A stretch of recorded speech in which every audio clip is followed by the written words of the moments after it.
Captain's Log Supplemental. We're investigating a subspace rift that's emitting an unusual digital signal. I've had communications decode the signal and send it to my pad, and what I found is astonishing. An alternate reality, where Starfleet, the Federation, everything I know is mere fantasy, played out for the entertainment of others. I'm watching to find out more from Earth's premier experts on what's taking place. This Will and Caleb appear to be reviewing this fictional program in chronological order. Caleb is much like myself, unfamiliar with the nature of this science fiction fantasy showcase. He's watching for the first time and is having lively conversations with Will about what's taking place. My recommendation to Starfleet Command is that we tune in and learn everything that we can about this Retrek review. Hello, computer. I knew I would.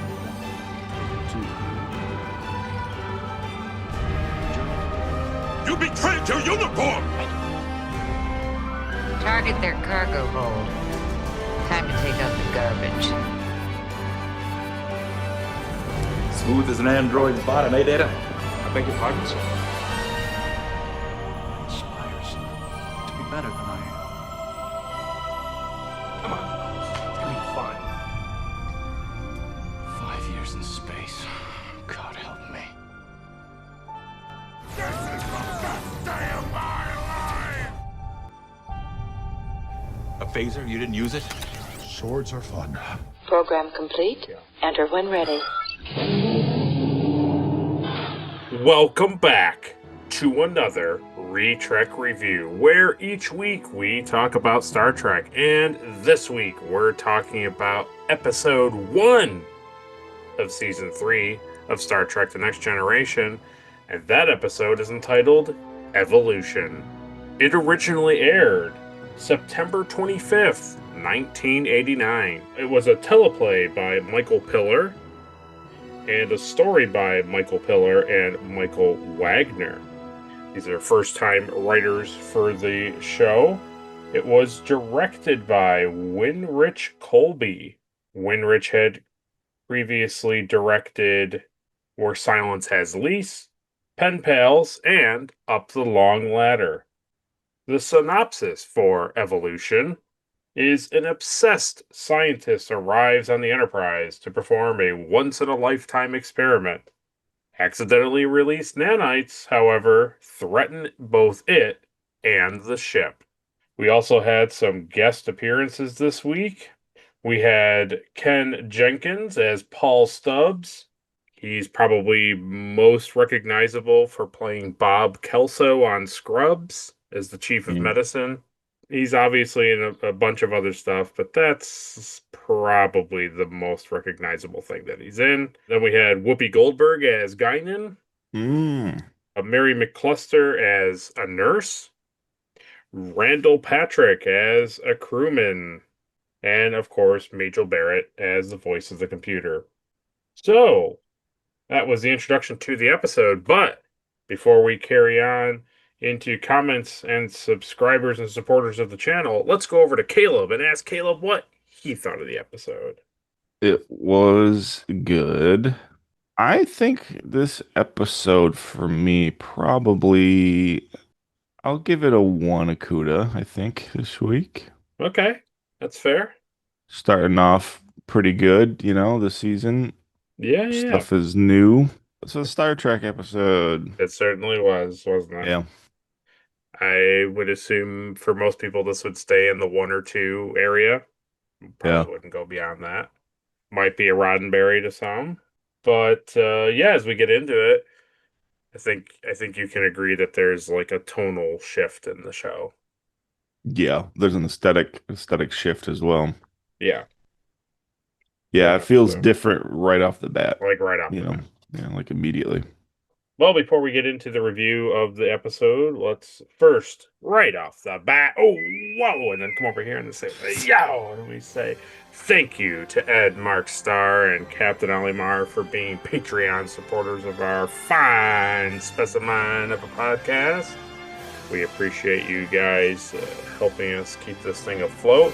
And we specifically appreciate Ed Mark Starr for always trying to keep us out of stellar matter and keep the engines going. And we appreciate Captain Olimar for always taking in everyone's thoughts and opinions and then making the best course of action. We appreciate that. But as supporters of the channel, they also get their comments read on the podcast. And Captain Olimar said on our dual episode of brief review of Shades of Grey from the season finale of season 2, as well as what does Caleb think of season 2 of Star Trek Next Generation. Yeah. He first says, I'm glad you found more joy in Shades of Grey than most people. I'm not going to watch it, but glad y'all did. Good choice. So that was nice. I have to, so No choice. I don't get a choice. No, you never will. And then he followed it up with, I'd like to make a correction about photon torpedoes. Oh, man. They are technically not nuclear in nature and involve matter and antimatter combining. It is interesting to that I kind of remember that they are like a matter-antimatter thing. It's kind of like throwing small warp cores at Yeah, people. right. But then he goes on to say, what is there even to say about Shades of Grey that you didn't cover? Why did they think season 2 needed a clip show and not season 1? Yeah, it's a tough aspect when they don't have the budget and they didn't have a lot of filming time. So I get why they did it, but Yeah. like we talked about in our brief review, like I'm sure they could have figured out a different thing to do instead of just showing clips from throughout the show. Yeah, I feel like I could write a show. Yeah. You know, that 100%. You already have the set. Like, I don't need to spend any money to film this episode. Like, the actors are all paid for. They're all contracted for one more episode. Yeah, exactly. Yeah, right, exactly. The whole set is there. I'll just write a show around it. Okay. The whole idea of like Riker getting infected is good. Like, just yeah, right. Yeah, just show them trying to resolve that, not his memories. yeah. They had a great premise there. It actually wasn't really that terrible, and then and then it just was like, oh, okay. So we're not gonna get really good resolution here. And there was no B plot, No. And it's which every episode has a B plot. and like you've said a couple times, like season finales weren't really a thing, but I mean, man, to really end a TV show like that, like to end the season of like, hey, do you remember all this cool stuff we did? It's kind of lame. Yeah, it is. Well, we appreciate them. We appreciate Captain Alimar and, of course, Ed, who comment on the channel frequently. We appreciate that. And also, in the few weeks that we were missing from YouTube, we had 2 new subscribers to the channel. And one of them is S. Nickel. Mm-hmm. And then Jeff Anderson. Ooh. So we appreciate you both for subscribing. We Warrior. hope you continue to find content on the channel here that you enjoy. But without any further ado, let's get straight into the review.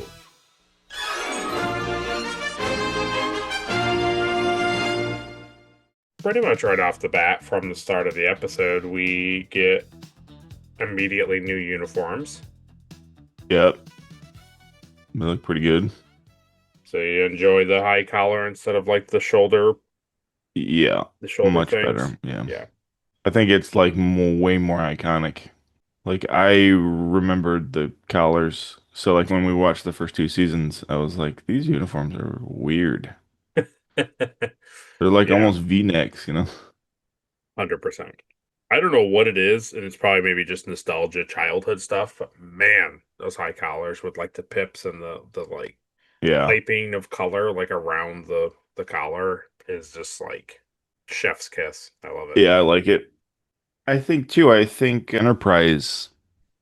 I guess I never realized that like Enterprise was basically paying like an homage to like this style of uniform. That's true. Yeah. The separation of the color on the Oh shoulder yes. is very much like the same seam where the color goes, Yep. the bead of color. And then Yep. obviously their pips are on the collar, but like they put Yep. their pips down here, which is the same, Yep. same type of thing. I appreciate that. Yeah, everybody Yeah, they're better. actually gave a thought about Enterprise uniforms, right? Yeah. Yeah. Wesley's sweater thing is a little better. Just a little bit. I don't know. I don't mind his uniform. I don't I don't like the back of his pants, how it's flares open in the back. Yeah, there's that one scene where they're like looking at the computer and it's like so the back of his pants instead of being straight across like normal pants, Oh yeah, okay. it just looks like he's wearing pants backwards and like the zipper's undone Oh, okay. I guess I didn't because even it's the notice that. future. Yeah, it's pretty good. That's funny. I didn't even notice that. Yeah. Maybe it was like an clothing malfunction, but I don't think so. I think it's supposed to be like that.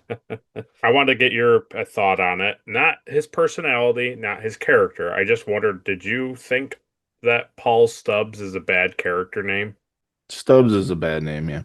Like, it's fine. I'm not making fun of somebody who has that last name. It's not like a bad last name. It just didn't feel right for his, like, scientist character. Mm-mm, mm-mm. Well, let me tell you something, and this might make a lot of people mad at me, Okay. but because of his infatuation with baseball from 200 years ago, Yeah. I think the last name Stubbs is completely fitting because that sounds like a baseball fan name. Yeah, he probably was. Yeah, well, we'll get into it. But yeah. I don't know. I forgot that the guy's name was Paul Stubbs, and then I was just like, man, that's just I don't know. Paul is fine, but Stubbs just doesn't sound right. Yeah. Anyways, thought the bay doors with the quote unquote egg thing was interesting. I liked how that Yeah, looked that was with cool. the solar matter and all that. That was nice. Yeah, I Yeah, did. I like that. I like the bay doors opening. The egg, the egg, yeah, whatever. whatever it It's, does, who knows? yeah, Why explain exactly. it? Yeah. Well, first of all, my first note was Sweepy Westweep. I'd say yes. I Yep. I enjoyed his like desk and seeing like stuff he was working on, and then he had all the like panels and stuff off the wall, which I thought was cool. I like getting to see like parts of the ship up close because you don't picture parts of the wall having like that texture because it's Mm, not just like gray paint, it's like textured yeah. paint. Yeah, I thought it was also interesting too, now that you brought it up, that they linger not terribly long, but they linger on that pad or that screen that says stand by. And I was just Hmm. like, that's kind of an interesting, like, kind of like a image for the series, like almost like, hey, like we're starting the show, kind of like hold on, kind of a thing, like almost for the Yeah, audience. Yeah, just kind of yeah, I interesting. liked it. Yeah, and then the Enterprise getting sucked into the stellar matter. Yep. I liked Kelso rolling around the floor. That was pretty Yeah, good. yeah, yeah. Oh Oh my. my God. Yeah, yeah, it was Yeah. pretty good. It was pretty decent because like everybody else was like, "Whoa!" And then he's just like, and like flies into the wall. It was pretty good. Yeah, it was pretty good. Yeah, And then I see a majority of the new budget went into the intro. yeah. New No, intro. new intro. Yeah, this is now like the Star Trek intro. It doesn't really dramatically change that much. Yeah, And this is like generally what everybody remembers and enjoys from the series. It's like yeah. this because like even the musical arrangement is like a little different too. It's my favorite. So, It takes a long time for Picard to come in to do his oh speech. yes, Yeah. oh yes. Now they want you to feel like you're out in space. So we come back from that musical intro. Stubbs is injured, which was a nice little touch. I appreciated He that him stubbed his smashing toe. into the wall. Yeah, he got stubbed. So after getting medical service, we see that Beverly is back. Hmm. I knew she would be, and I was just waiting for them just to completely gloss over that she was even gone, and they Nope, didn't. So I was they didn't. surprised. No, they really didn't. Didn't explain where Pulaski was at all, so Who cares just about that lady? move right on past it. It gave her the boot, and that was it. It's funny because like Beverly got fired, Yeah. and then this episode is very much written to make her like the bad guy. Yes. It's like, oh, you can be back. Like, we'll hire you back, but like, But nobody likes you. no. It's like, oh, okay. Yeah, it's interesting. It's an interesting. Yeah, I'd like to. Wish I like Gates McFadden just like understanding that whole intricate thing with her and everything. Just like, how do Yeah, I you don't know. feel about getting rehired and then all of a sudden you come back and your whole character, like your introduction to the character again, is just like, but you abandoned me. So, But mommy, yeah, pretty rough. Like, I've been what? eating ice cream for breakfast for a year. Yeah. Like, yeah, but Yes. you guys did this. Like, I didn't Yeah, leave. you did You it. did Yeah. this. Yeah, Oh well. Yeah, I don't know. It's pretty good. I do like seeing her back. yeah, Then the computer yeah. The malfunctions. replicator. Yeah, yeah, So this whole episode, they call it a food slot, and I don't yes, really enjoy that. So yeah. Food slot is not a great thing. It's definitely still the replicator. I Foods- think she was trying to specifically say, like, analyze what's in the food slot, not calling the machine a food slot. well, Picard called it a food slot later on too. So He did. yeah, I don't know what's up with that. No, it was neat to see it kind of like getting Boom, boom, overflowing boom, boom. water and Yeah. all that stuff. I liked all And like, that. what's wrong with it? And like, nothing's wrong with it. All set. It is functioning perfectly fine. Yeah, that was pretty funny.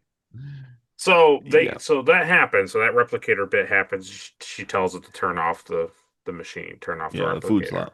It cuts to basically it's her and it's Picard in his ready room, and then Beverly comes in, Mm-hmm. Oh yeah. and it's a fine, like, the scene is fine. I don't have like a big issue with the scene. It's No, fine. it's just poorly written, is all. Yeah, it's not. Yeah, it just could have been better. But the thing is, I paused it and was talking to Adri about it, and was like showing her the thing on the screen, and I was just like, it's crazy to be like 6, 7 minutes into the episode, and already at this scene with the two of these people talking, both of their acting, specifically Patrick Stewart's, and like also the filming angles, like the angles at which they set these people up. Yeah. It was like this was like the tone of TNG, like, going forward. Like, it immediately Yeah. just felt like, oh, okay, yeah, like I'm watching Next Generation. To me, Yeah, that's that fine. this was like a defining moment in, like, immediately off the bat of like, oh, okay, here we are. Mm-hmm. Like, we're done with all of that like hacky stuff from the last two seasons, and now we're Yeah. like forging ahead into new territory. Yeah, they actually like put people in frame and Yeah, just like he's a human. They feel like human beings talking to each other instead of like people just reading stuff from a script. They feel like Picard is real and Beverly is real. I don't know.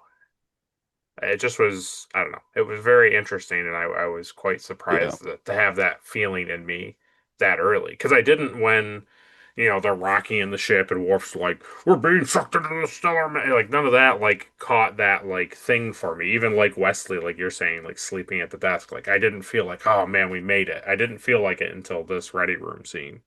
No, I did. I felt like that too. Like it had a very different feel to it. Yeah, it just did.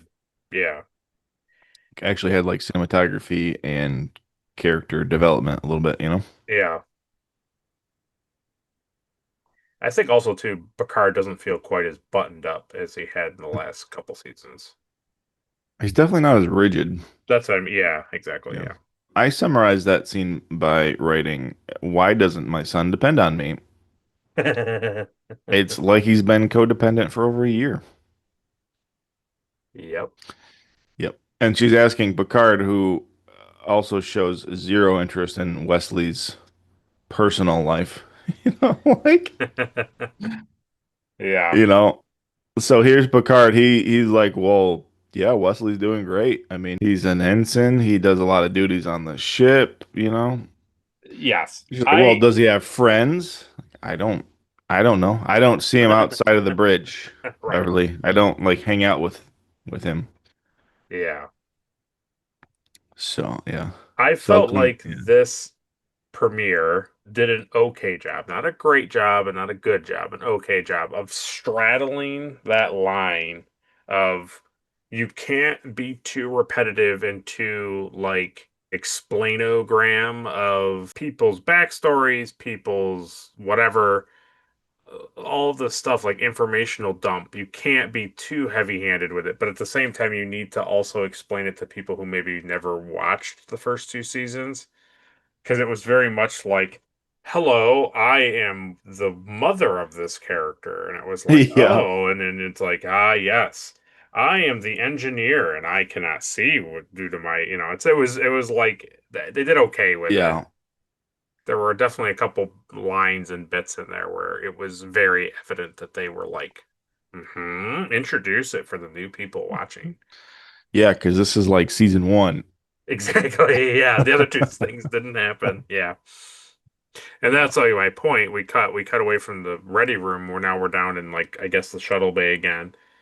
And like Stubbs is talking to Wesley and he uses the term wonderkin or wonderkind. And I'm just like, Yeah, we get it. that's a little too on the nose to even like reference that kind of a thing. That like he's saying that he was called a wonder child, and now he's like, so basically you're a wonder child, right? Wink, audience, right? He's a special boy genius. You're like, Yeah. okay. It just felt too on the nose. Yeah. Yeah. And then so when like the computer starts to go like haywire, Oh, with the chess moves. well, like yeah, a lot of stuff. And then I was like, hey, do you think one of those like five entities that we put into the computer is causing issues? No, absolutely not. No. No, I mean it turns out not to be. No, But it's not just at very all. funny that they're having computer issues and then how many times has there been stuff that have gone in the computer? Well, now we can Data's probably dad, grandpa's in the computer. now we can probably say that it's canon that the nanites ate Data's grandpa. Cleaned him. That's true. I did like though in that sequence that they mentioned the Borg again. They've got a nice Borg name drop, which was Yeah. nice. That was good. I There's the liked all bug. I liked all the doors and lights like freaking out in the background while Yeah. characters are talking. Good Yeah, I like lord. that too. Then we go to commercial break because they turn off all the power to the bridge and what are they ever to do? We're still being sucked into the thing. I don't know.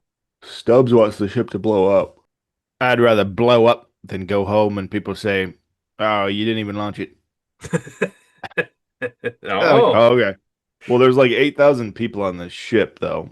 So, nah, blow it up. I don't care.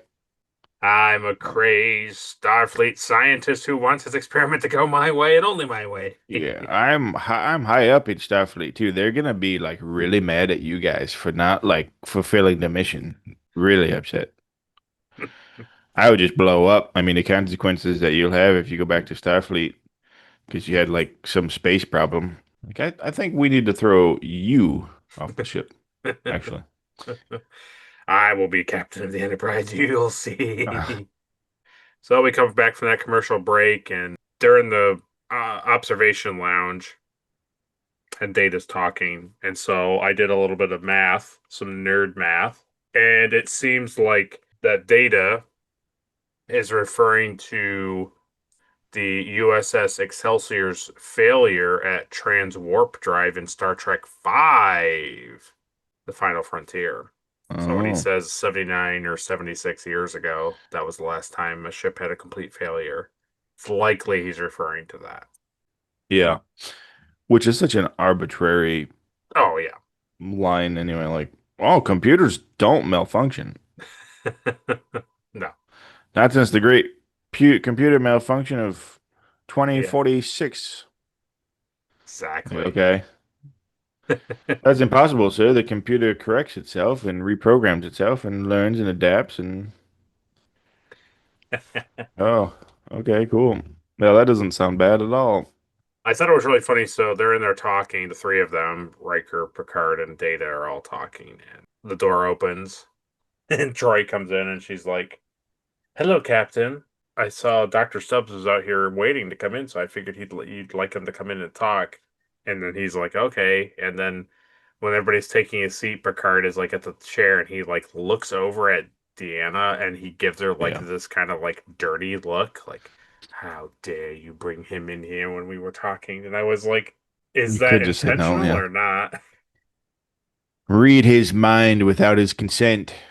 Oh yeah, and then yeah, immediately after then, Stubbs. Yeah.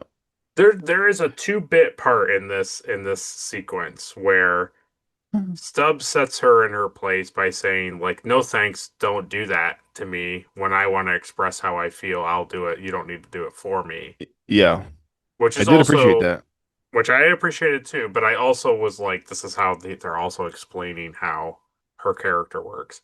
But the other thing is, after he leaves, Picard basically turns to her and expresses that her abilities are pointless. He's like, "Oh, I also could pick that up without any other innate abilities too." And I was just like, "Wow, this Yeah. show is like Why are you doubling, writing her this way? right? Like they're doubling down that she's trash." And Yeah. I was like, "That's He crazy." yeah, no, he'd really rather die than not do his mission. Like, yeah, thanks. I Thanks. got it. Why go talk to Beverly? She's worried about her son not listening to her anymore, even though he's like an adult now. I don't got time for this.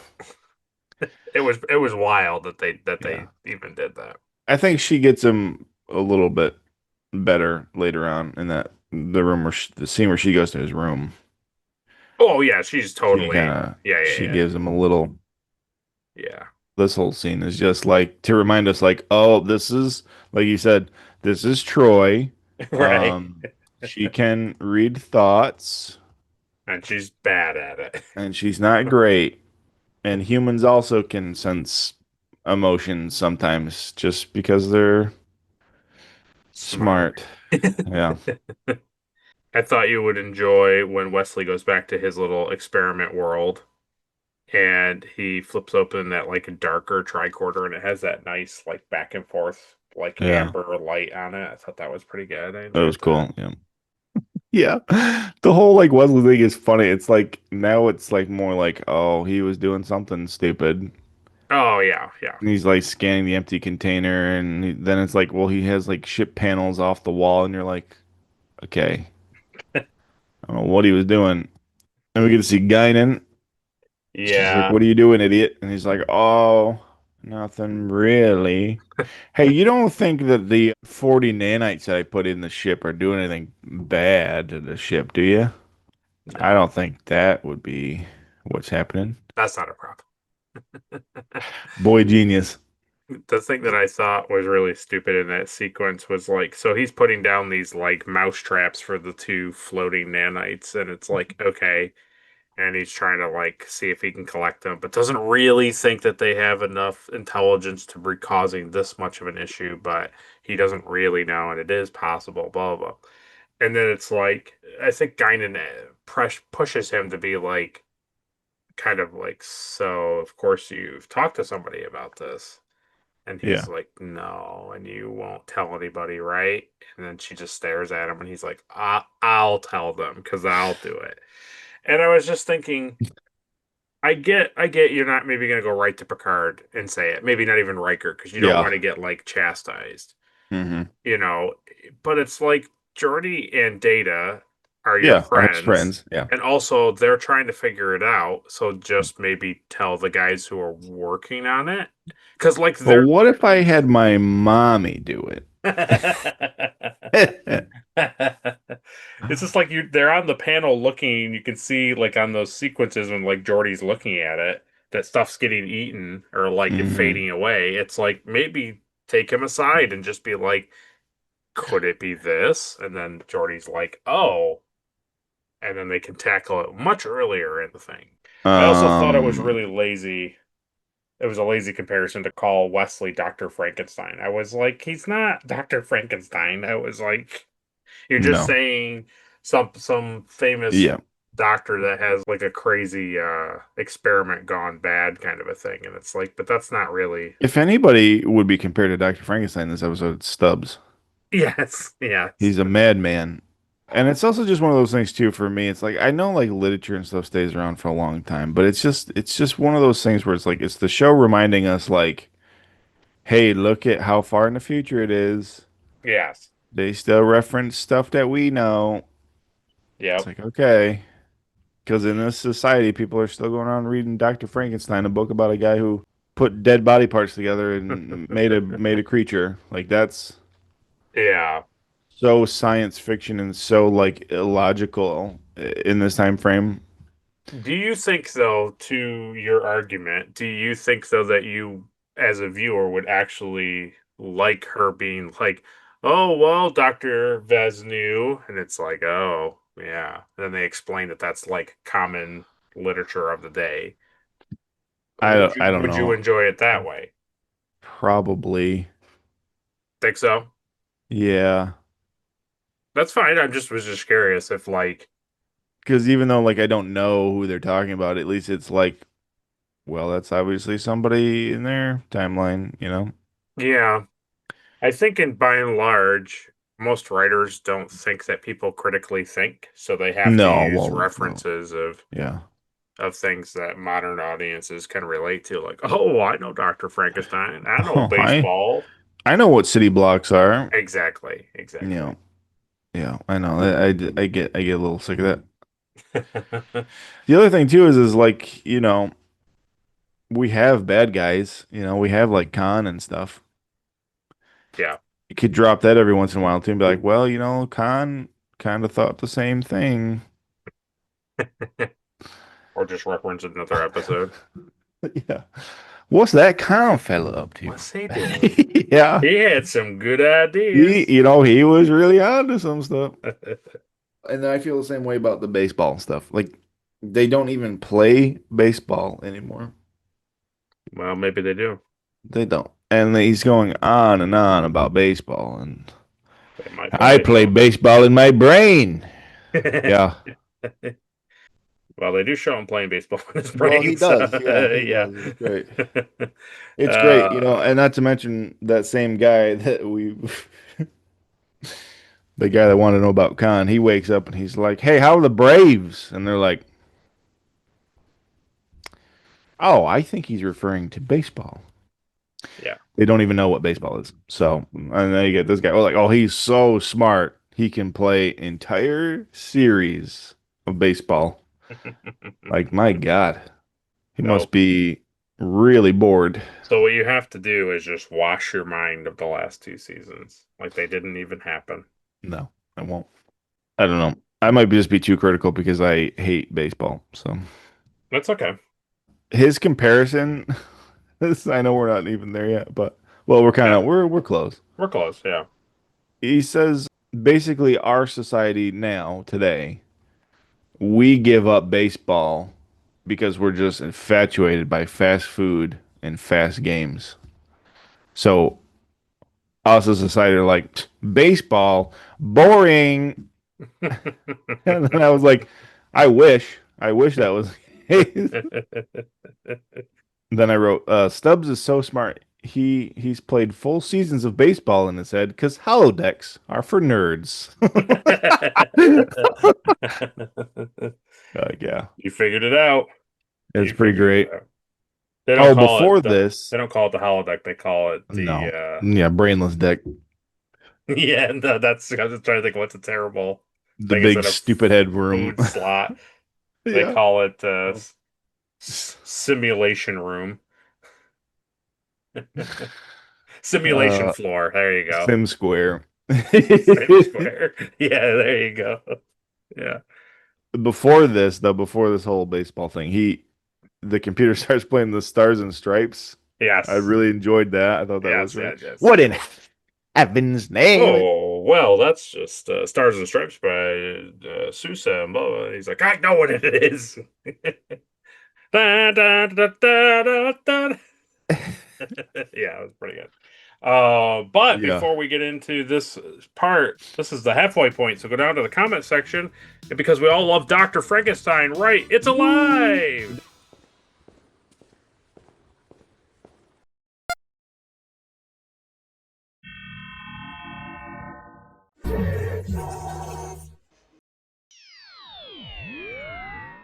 So we come back from that commercial break. Like you were talking about with the music on the bridge. It was really funny. They're down in the cargo bay again. This is where we get that bit where you're talking about the baseball in his mind. You gotta talk about stuff by the egg.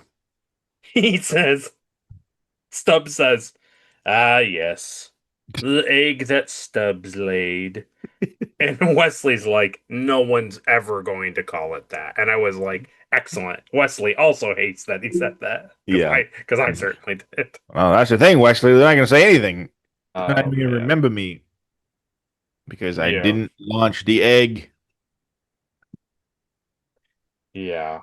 Pretty funny. It has to be in this quadrant. This is the only all of space. This is the only whatever star that has enough energy to do something to the egg. I don't know. We still don't understand what it is, how it works, It's going what to it study does. all the supernovas.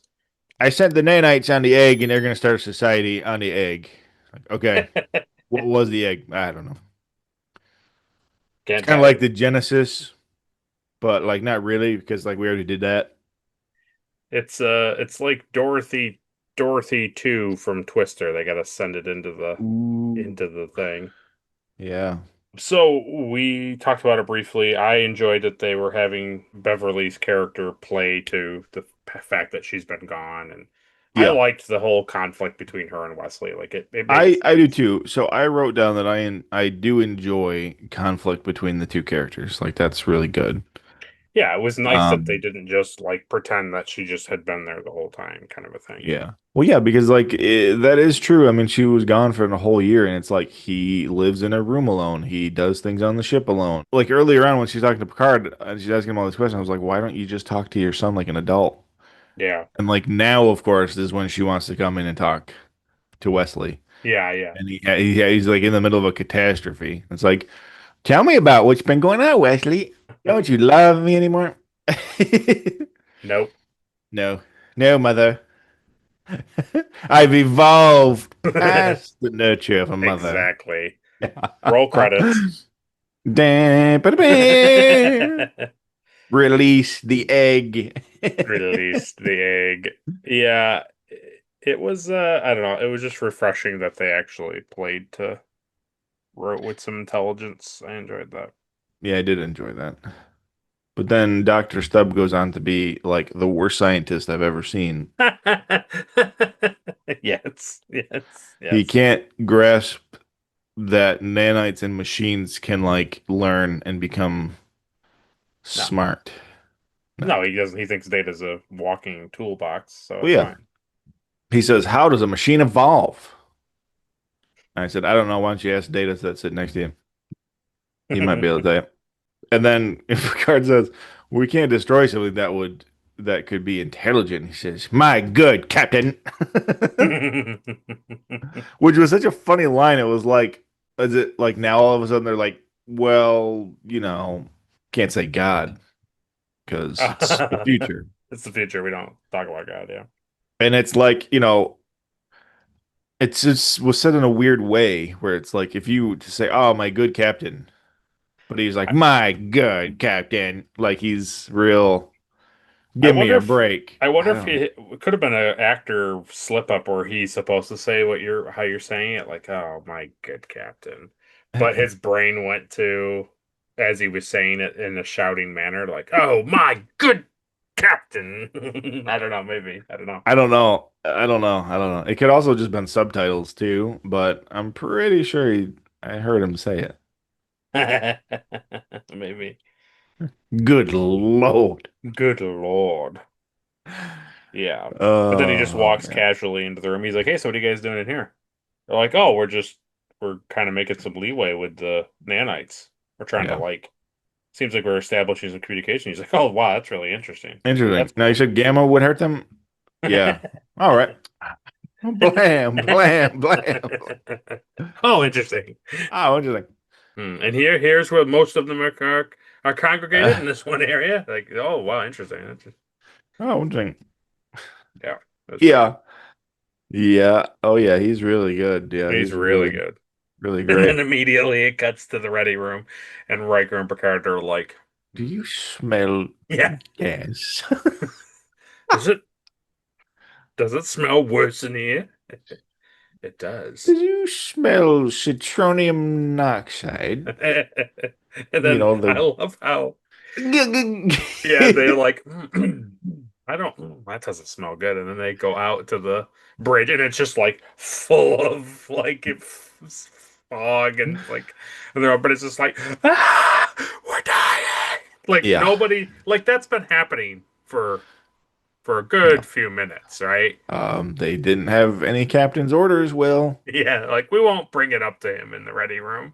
They That can't like think on their own or do anything to save themselves on their own. Worf's like, I won't say anything until he comes back to the bridge. Oh, Yeah, exactly.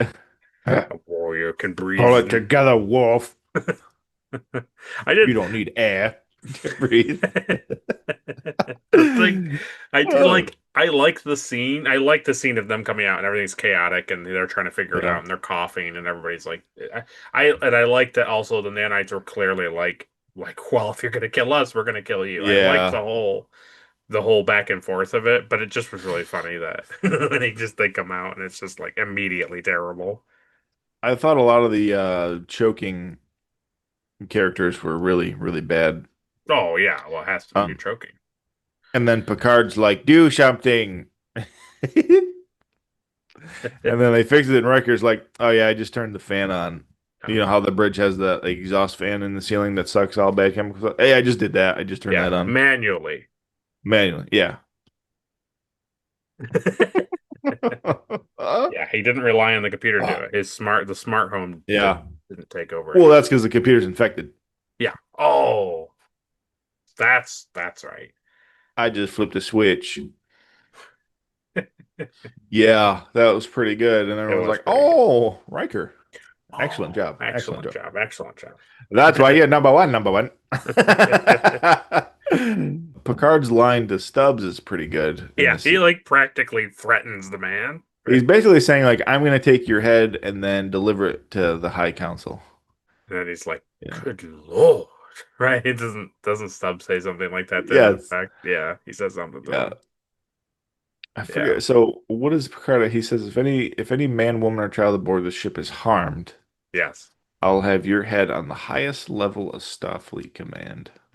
Yeah. Because Stubbs before this, he's like, I can do what I want on your ship. I'm the highest level of Starfleet. You're supposed to obey me. He's like, yeah, but I'm still captain, and I will. I'll wreck your day, buddy. Yeah. Yeah, because Data comes up and tells him what he did, and then Picard's like, "Okay." He's like, what? Why are you bringing him up here? And like, he killed a bunch of nanites, sir.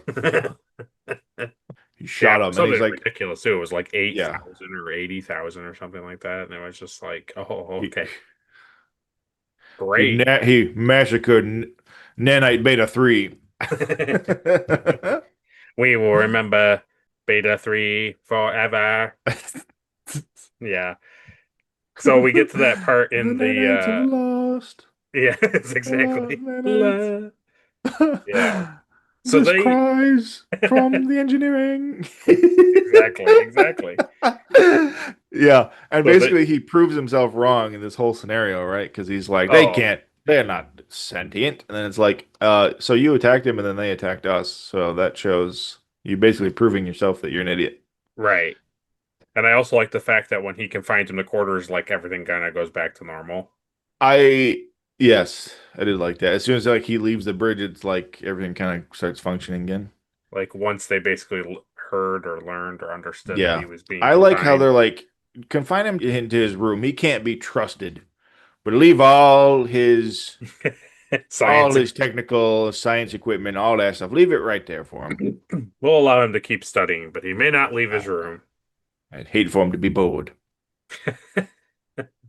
And the part that made me laugh was he's sitting in this thing like you're talking about. He's sitting there looking at his science equipment, and he's just like, whatever. And then it's like the chime goes off, right? Yeah. And he like turns and looks back, and then the door just opens and Troy walks in. And I was like, she didn't even wait for him to say like, come in. She was like, I'm coming in. You get one ring, and then I'm coming in. Yeah. You get one ring to put your pants on. Exactly. So then she comes in and She gets him pretty okay. It wasn't too bad. Her stuff was pretty good. And then what has to happen is it always happens. Yep. Just like any entity that has the ability that's like, no, no, it can't be. I'm so tired. I'm so weak. I'm so weak. And then when he's like, oh, why is the light coming on? Oh, what's going on with the replicator? That's really strange. And then it's like, limited power. And then it electrocutes him. And he's like, I like how the actor, this whatever his name was, Ken Jenkins, is like, like he gets electrocuted, then like starts to fly out of his seat. It was pretty funny. Yeah, that's really great. It's a great choice all around. Yep, That's because he already, threw himself on the floor in the beginning, so true. his knee was still sore from doing A that. little sore, just a little. Yeah. Then we get to that sequence ends with Data up on the bridge making contact with the nanites. Yep. Of course, Data's the conduit, as usual. Yep. Yeah, these are like the end of my notes. So That's the end of your notes, then that sounds like the perfect time for trivia. Oh, not again.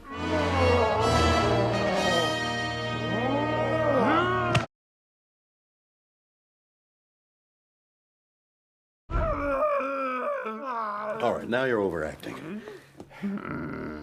So, from one of the Star Trek companion books, this is talking about season 3 starting. It says, in season 3, with ratings skyrocketing, the studio felt it was time for some upgrades, such as enhancing the main title sequence.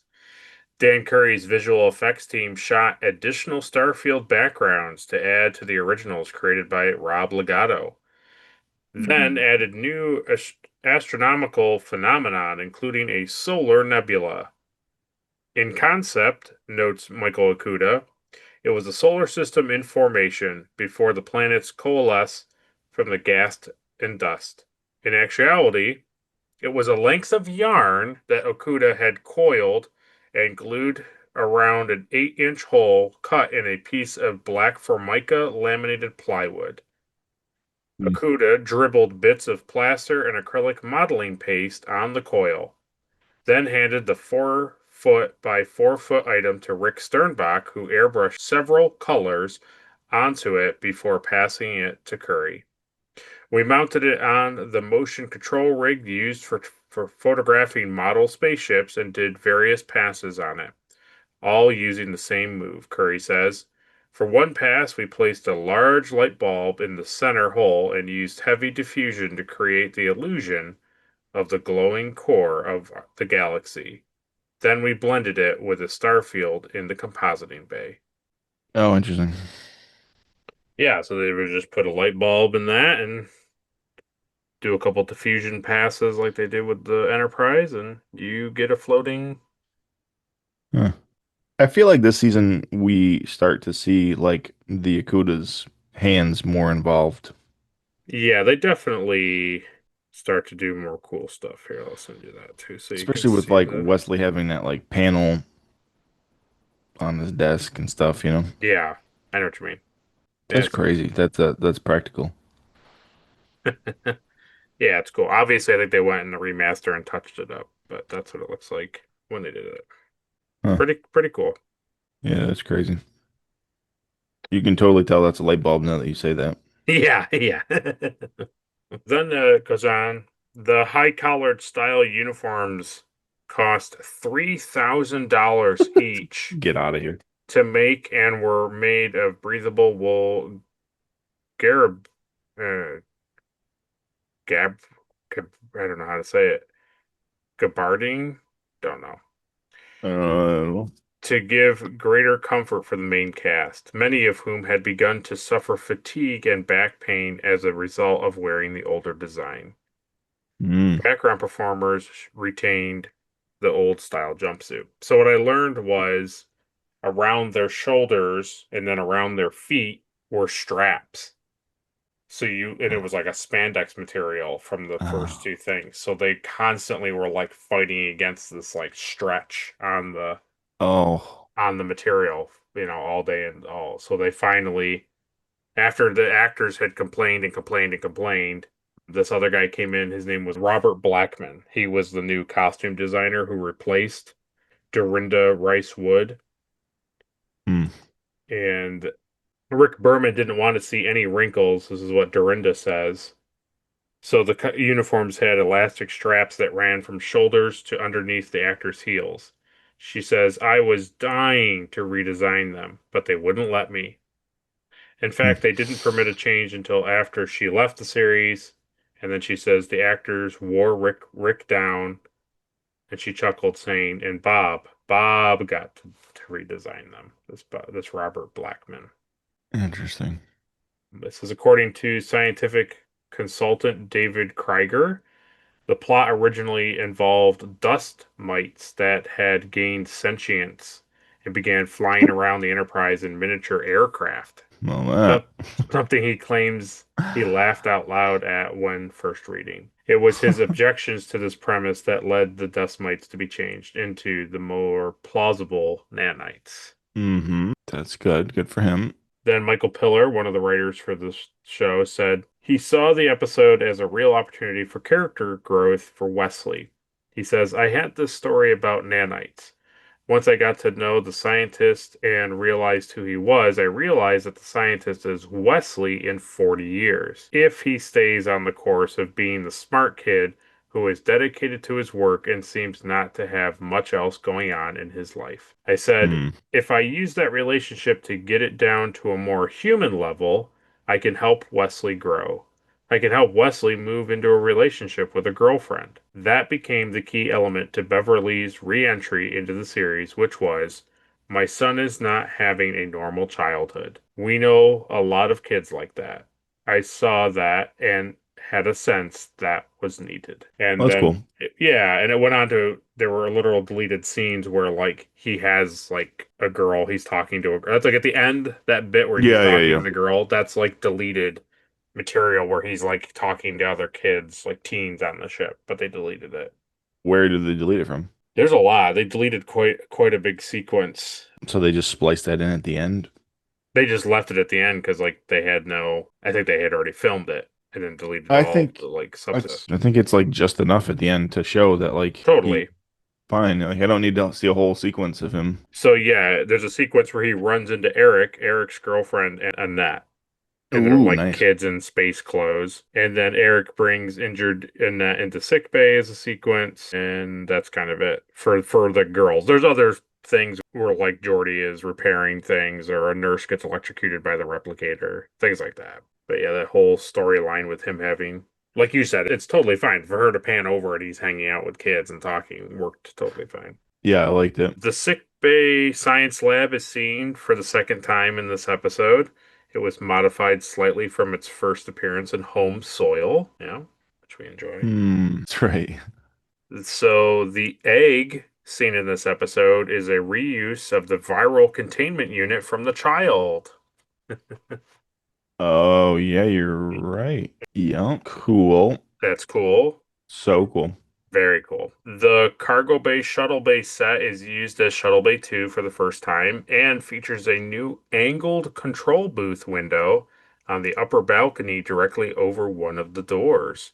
The booth was one of only a few set pieces which survived until Star Trek Enterprise, where it was Wow. reused as control booth window in the launch bay in episodes such as the Andorian incident. So when they look out the little control panel thing to look at the shuttle bay in Enterprise, same Yeah. thing. The wall with the main entrance door has been reoriented to perpendicular to the wall with the balcony instead of at an obtuse angle as it was originally. Yeah, pretty cool. It was cool. And then another thing from the companion book. I thought this was just worth reading here so that we can under. It's a little long, but I think it'll help you understand where we're at since it's a new season. So as the season began, Michael Wagner, an Emmy Award-winning veteran of Hill Street Blues, who most recently developed the science fiction series Probe, took Maurice Hurley's position heading up the writing staff. So Maurice Hurley is gone. It was, to say the least, a tumultuous time. Hurley had left behind nothing that was ready to shoot. While the holdovers on the writing staff, Hans Belmer, Richard Manning, and Melinda Snodgrass, were working on new material, Wagner needed to hit the ground running. He had a story idea in his head, but he needed someone to help flesh it out. On impulse, he called Michael Piller, with whom he'd worked on Probe. Primarily a writing producer with shows like Simon and Simon and Miami Vice to his credit, Piller hadn't worked as a freelance writer for some time.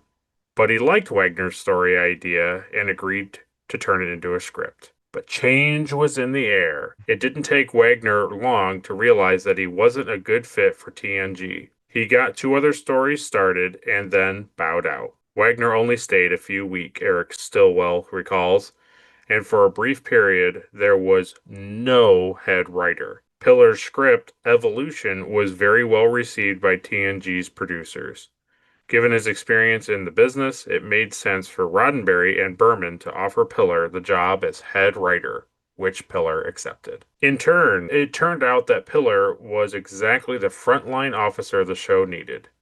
TNG's 3rd season is looked upon by most as the year TNG found its sea legs, producing stories that not only entertained but also made its audience care about the characters. Piller was a hard worker who believed in pushing himself just as hard as he pushed his staff. But that didn't mean every day was wine and roses, confesses Ronald D. Moore, who was plucked from obscurity after Piller read his TNG spec script. Michael's hallmarks were his earnestness and his complete lack of guile, explains Moore. He didn't have a deceptive bone in his body, and he had a big heart. However, Moore pauses, he used to be in a network censor, and there also were those aspects of his personality which sometimes drove the writers crazy. Michael had a tremendous work ethic, recalls Ira Stephen Bear, who ran the writer's room for much of the 3rd season. He refused to let the show get away from us. He wouldn't throw up his hands and say, "This is undoable." He supported good ideas, even if ultimately those ideas were shot down further up the line. And he wanted the show to be interesting. He disagreed with people, but they knew that it was nothing personal. It was business. It was family business, Moore adds, and Michael was one of us. He wasn't one of them. We had an us and them sort of mentality. And everybody out there, Moore says laughing, was trying to screw us. Michael was our head writer, and we respected him. So basically, here's just a picture to see him hanging out in his office in season 3, Michael Piller. Yeah, just really cool that this guy basically took the helm of the show, and like you said, we immediately could feel that the tone had shifted. Yeah. Not Yeah, a, not not an amazingly strong episode, not really like amazingly compelling and not strongly written, but like it immediately had substance to it, despite it even being kind of like a meh episode. Yeah, but it's setting up stuff. Right. Yeah, exactly. Setting up plot. It's getting you reconnected to the characters and then able to move forward from there, you know? Yeah, so I thought you would appreciate all that. I know it was lengthy, but I thought you would enjoy knowing that information.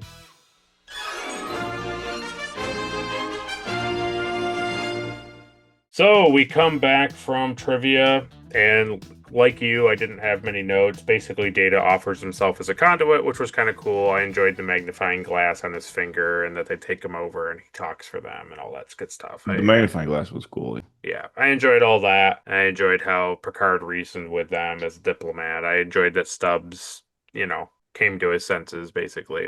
That was all fine. Yeah, he actually did something. Yeah. I don't know. You tell me, because you're more sensitive to it. I didn't think, personally, it was a terrible ending, but how about you? How did you feel? No, I don't think it's a terrible ending. It's just rushed like usual, Rushed like usual. Fair. That's fair. Yeah, I mean, so I summarized it in 4 sentences. Please. So I wrote Data conduit, and then I went on to say Nanites fix computer, get a new home, Stubbs experiment success, Wesley gets an A. Damn. Yeah, very much so. Yeah. I always get an A.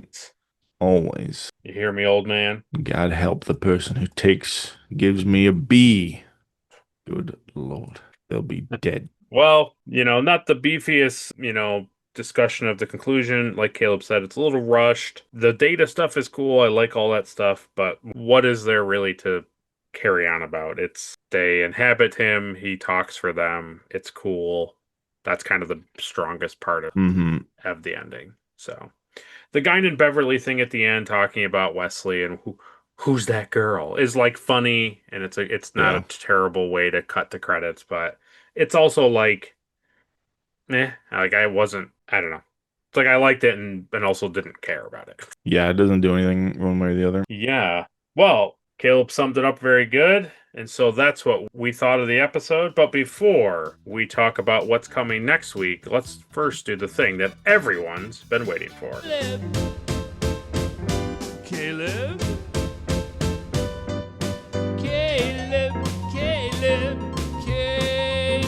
So, Caleb, who gets the Erica Ortegas Award for being the most unlikable? Stubbs. Not too difficult of a choice. No. Not too difficult of a choice. Yeah, so Stubbs totally gets it. I can't even imagine anybody else in that episode. Pulaski. Well, Where was she? next is the Elizabeth Cutler Award for being the most forgettable of the episode. You know what though? Like that's a funny, yeah. But I actually am gonna give it to Worf this episode. Yeah, that's very true. He Yeah, really didn't do much. he didn't really do much. Even in his norm, where he's like Captain, blow it up or whatever, it's like he didn't get a lot of even that this episode. So He didn't do anything. I mean, he coughed on the bridge, and that was about it. something is taking over the computer. Yeah, I mean, he's got his whole line about, the Borg ship on sensors, and then it's gone, and then that was it. But yeah, not enough Worf for me this week. Not enough Worf. Worf. It's the only good thing on the show. And Data. Next is the Mugato Award for the best alien of the episode. I'll give it to Guinan this week. Nice. I like it. I like when she said that Beverly needs help with Wesley, and she's like, well, your kids come around. My kids came around after about 150 years. Yeah. Yes. So Good. I like it if you too. can wait that long, Beverly, You'll be fine. I enjoyed that. I thought that was Very, good. very good. Yeah. Well, then next is the Trip Tucker Award for the MVP of the episode. The MVP, like usual, is Data. Yeah. Data certainly is written to be like the fixer of most issues in the series or in the show. Yeah.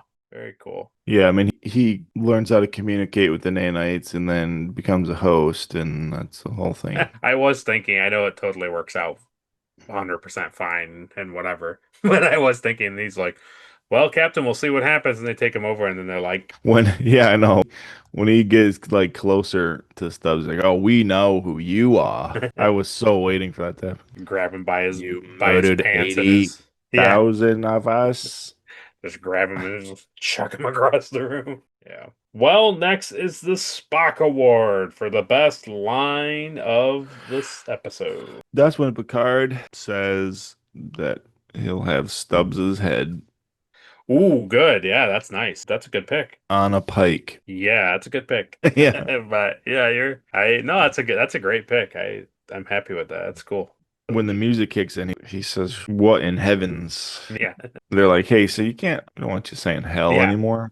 We just learned that Michael Piller was previously a censor, and he was like, "Yeah, you can't. You can't That's say hell. That's offensive." That is so offensive." Yeah. Well, next is the Shran Award for the best action sequence. Let's just say that it's the beginning when the ship is getting pulled into the Okay, yeah. star. Like, do you like that part where, like, in my background, you can see like the stellar matter like hitting the ship and like all that stuff is like spraying? I thought that was good. Yeah. That was cool. Yeah, I like that too. Yeah, cool. And close second is Stubbs getting electrocuted. Yeah. Okay, yeah. Next is the NX-01 Award for some sweet ship stuff. I enjoy the panels being off the wall. Nice. Like in Wesley's room you're talking about, or when? Yeah. Yeah, okay, yeah. Wesley's got him like on his desk. Yep. I thought agree. that was cool. That is cool. 100%. It's a good pick, and yeah, there's a lot, like you said, there's a lot of cool stuff in his like lab wherever he is, kind of thing. Yeah, I think so. Well, next is the Porthos Award for the cheesiest thing of the episode. It's definitely all the baseball talk. I almost thought you were going to pick that, like when he was sitting back in the chair and it's like, and then blah, Stubbs is on second. So to my I wish it was credit, just him. I wish he was all the players in his head. that So he's would, like, Stubbs is on second. Stubbs is up to bat. Stubbs throws the ball. Stubbs hits a home run. Stubbs goes to first. I That's not bad. would have liked it. I would have liked it much more because he has no friends. Get it? That's the point. I get it. I totally get it. Yeah, you got it. So I didn't, because hey, I understand, my friend. I read in trivia that his thing that he talks about in that sequence is from like 1951. It's a real game. Yeah. And it's the game of where they say the hit heard around the world or something like that. The terminology where they say that Oh, it yeah, came from yeah. that game that he's talking about. And I learned too that Rick Berman and Michael Pillar are like huge baseball fans. So Yeah, that makes sense. but I saved you from reading that to you, big Thank lengthy you. thing, because I know you didn't like baseball. Yeah, good. I mean, it's Well, obvious that the writers enjoy most people enjoy baseball. It's just I know I'm in the minority is all. well, lastly, is the Star Trek Enterprise Award for the best scene of the episode. Why don't we get it out of the way and give it to the new intro this week? Wow, get it right out of the way. Yep. Zoom. Never talk about it again. I'll be skipping it the rest of the season, so Well, you know what I always do? It's a good rule of thumb is I watch it for season one and I watch it season premiere and season finale. I always helps it round out, makes it feel like a good conclusion. that Yep. sounds good. Yeah, I can agree with you. When I read all the trivia stuff about the nebula thing being practical, also, like I said, I'm very nostalgic about it because, like, I literally have one of those. I forget what they're called, but they're like a looping picture frame where they show video instead of, and it literally is, it's the season 5 intro to the show. So that's all it is. So that's how much I like this sequence. So I think That's it's a fun. great pick. Best contender. I don't know. Just for the fact of how it made me feel, I would maybe pick Beverly and Picard in the Ready Room talking for the first time. Only solely because of how it made me feel, not because it was a great scene.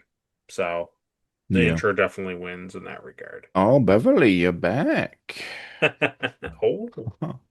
Well, that was the award ceremony for the episode. We appreciate Caleb taking the time to do that, as always.